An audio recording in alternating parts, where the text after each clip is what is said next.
First of all, let me shout out YoOneSpot.com. DJ Cassanova, the original one and only. How you doing, guys? We're doing good. The first crew was Project Crew, Austin, Texas. And then many followed, but Project Crew was the one that set it off.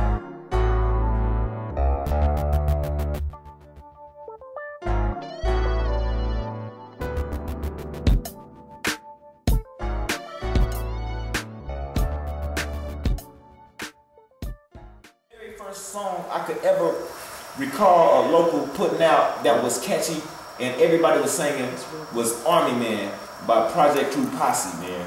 And I mean, that's just, I mean, Kaz, did y'all have any other singles before that, or was that the first one? Actually, I'm gonna tell you the truth.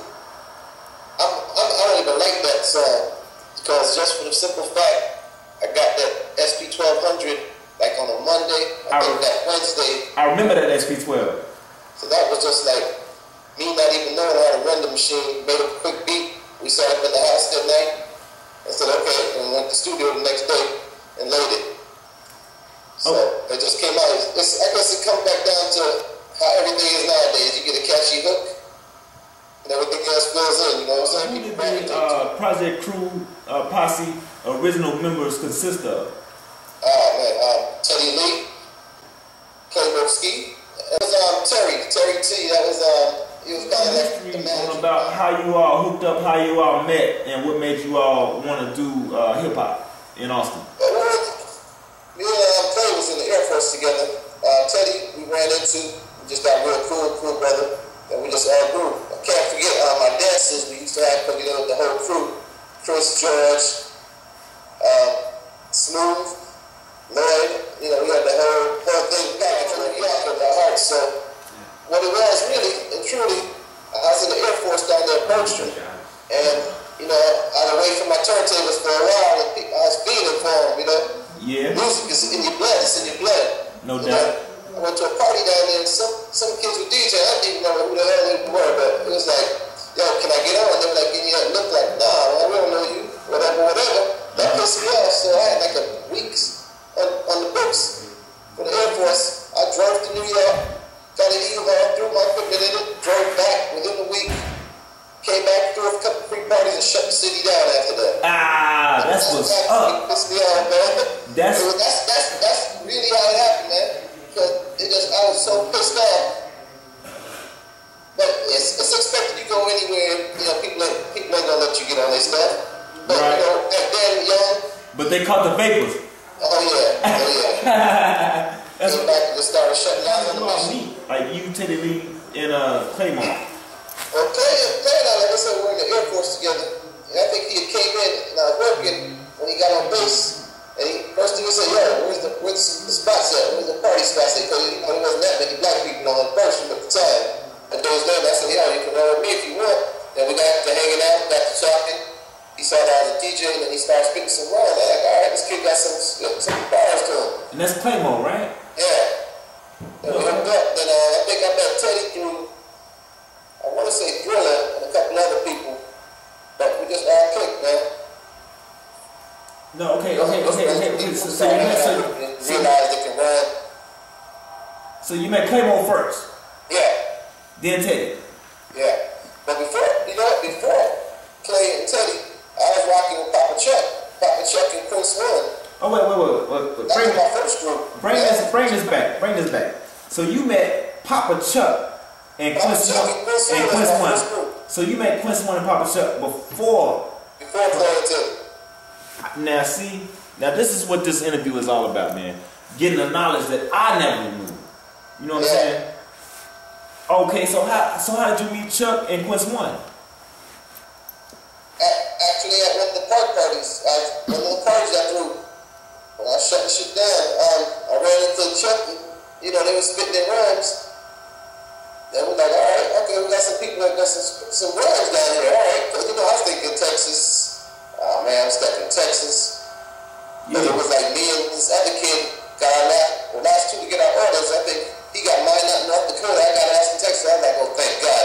Texas can't be that bad. No doubt. We had the mine out in North Dakota. So after I got to the city and started going out and stuff, I was like, oh, all right, we're good. Yeah. That's when we start meeting people. You know, you start hanging out spots. And when the park, I think Give us part. Give us part. Everybody was hanging out, Brian and Drew and all that. Yes, sir. Yeah. You just run into people, meet them. Then you find out they rhyme and stuff, and then you say, yeah, I'm a DJ, come rock some beats. And things start to get together. So then we started doing little shows with Arcade Maze. Yeah, that's in the Arcade Maze. I remember Arcade Maze. Started doing the chitlin circuit, if you want to call it. No doubt. Them spots. So where did Kurt come into play with Cam Productions? Cam, that's like later on down the line when I met Eric and love, man. I mean, it's like Cass, you like the Cool Herc of Austin, man. To tell you the truth, that's really how it went down. You know, something like this, it's kind of right, man. Like I said, we put in the work, and it was more for the love, but then I started taking it to the business side. Right. That's just my nature, and just started expanding. When you put good people around you, right.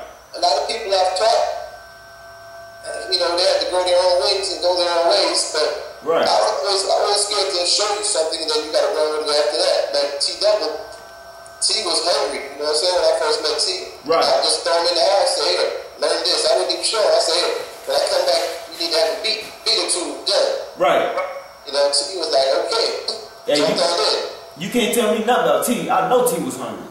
So, yeah, you ask T, he'll let you know. I had no mercy on him. Yeah. But he took it to the next level, you know. I remember when T was with Dope Melody, with Tim Shorts and Chili Fresh. You know what I'm saying? They was doing their thing. You know what I'm saying? They was deep doing their thing, man. I mean, I remember all the crews from back then. It was always a competition. There's always a competition in hip hop because I got to shout out KB. You know. Yeah, Simply Mackin. Simply Mackin. You know, all of them. There's always that competition. Me, DJ Driller, I pushed him, he pushed me when I was on KZI. We was making mixtapes dissing each other. You know, and that's that hip hop, that friendly hip hop. That's what made Austin better, actually. Because everybody started seeing, okay, this group is hot. We can do our own group. And then everybody started growing like that. Like Spit. I think it was KB's cousin. What's her name? Lady IC. Who was that? Lady IC, I think it was. I think she was on the B side of KB's first record. Okay. I think she was the first female that I saw spit in Austin. Lady IC? Yeah, I think. And during our Project Crew days, you know, we put out our own girl group with Desire. So what about Girls of the World? When did they come into play? Girls of the World and Desire, we had two female groups that we put out on the Project Crew. They used to open up our shows for us. And I'm going to tell you a fact nobody knows right now. What's that? Alright, you ever heard of a girl DJ named DJ EQ? Yeah, I know EQ. That's our Khalid Kweli's wife. Yeah. I told her right there in Austin, Texas. Who are some of your influences in the game, man, that made you want to like start hip hop? Well, my cousins, really, man. Like I said, they all ran with Flash and everybody back in the days in the Bronx. You mean Grandmaster Flash? Yeah. Get out of here. That's not my cousin. My cousins ran with him. Grandmaster Flash? Basically, when they leave the house. In the 3-inch spot. I'm like a shorty. I wouldn't even reach the tables yet. I pull up a milk crate, turn it on. By the time they caught me, I was better than they were. Damn. They took me out to the park, said, "Hey, you was doing it. Go ahead. Pull up my little milk crate, reach the turntables, and started running beats." Kinfolk was running with Grandmaster Flash. Yeah. That is deep. That is deep. You see how hip hop grows and like it spreads throughout. I mean, it just grew that fast. Like it set a blaze through the nation like wildfire on the underground. You know what I mean? That's ill. Yo, Kaz, you definitely one of the illest, man. I'm gonna tell you like that, man. I remember the first time, man. I remember the first time I heard Army, man. I'm like, man, this song go hard, man. It was so catchy. And I'm like, man. And I saw everything you, Teddy Lee, and Claymore was doing, man. I was like, man, I gotta be up there with them. You know what I'm saying? The record came together so funny, man, in a matter of days. We couldn't find nobody to sing on it. We just grabbed this girl and said, hey, you wanna get a record? She's like, okay, doing what? We're like, you gonna sing? I can't sing. Just sing it like this. You know, man. We just threw it together. advice would you have for like younger cats trying to come up in hip hop and trying to keep it real with the essence of keeping hip hop to its truest form, whatnot? Don't do it just for the money, man. Because right now it's about money. It's not about the love to a lot of people. Because that's why a lot of stuff don't really interest me. There's a big resurgence in I call it the backpack hip hop, underground hip hop. Right. Right. Just for the mainstream stuff, everybody's in it just for the fame and the money. It's got to have the heart for it, right? Yes, sir. Right now they made it so easy for everybody to say they're a producer because they made the equipment so affordable now. Yeah, I mean, it's so convenient now. I mean, because it's like, I watch cats nowadays, they produce everything from a computer, man. I mean, I remember back in the days, I used to watch cats like you with the SP12, and like cats with, like Trash with the ASR, Dre, Big Scar with the ASR. Everybody. I'm still a hardware user, man. I got the computer set up with the reasons and all that, but I only use it for sound. I don't even. You just like me. I still use the outboard. I still got my ASR. I still have one too, Cass. I got my SP1200 still, the original one, still works. Wow. I got MP60, and I got two MP60 XLs. XLs. Hey, which MPC do you recommend out of all of them? Out of all of them? Out of all MPCs, which one do you recommend? I'm still partial to my 62, man. What's your mentality like when you get into production? Like, I mean, what are you trying to get across to your listeners? Depends who I'm doing it for, what kind of music. If I'm like into the 808 type stuff and the down south stuff, or I call it the Rick Ross wave right now, that kind of stuff. Right, I know what you mean. The Maybach is killing it right now. No samples, killing my mind totally over. I hate doing that stuff. It takes me like 10-15 minutes to do that kind of things. What do you prefer, like, to do shows like computer or vinyl? I still rock my tables for shows. You still rocking vinyl? Yeah, I still rock vinyl. I got my Serato.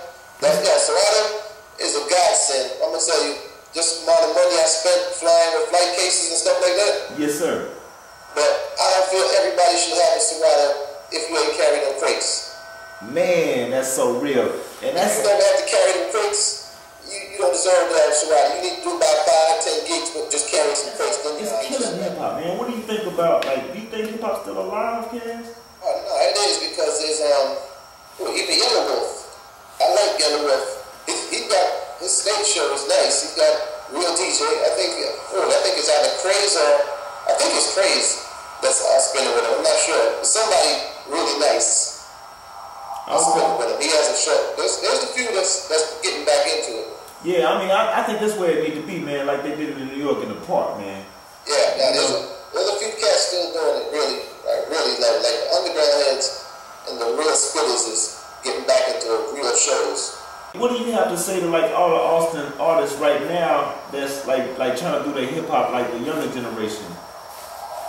Just keep pushing. It's probably a little easier now for our show wise in Austin, but when we came up, it was hard getting shows on 6th Street. It was hard. Any black people down there for doing shows and hip hop. We fought some battles down there to get to where Austin is right now.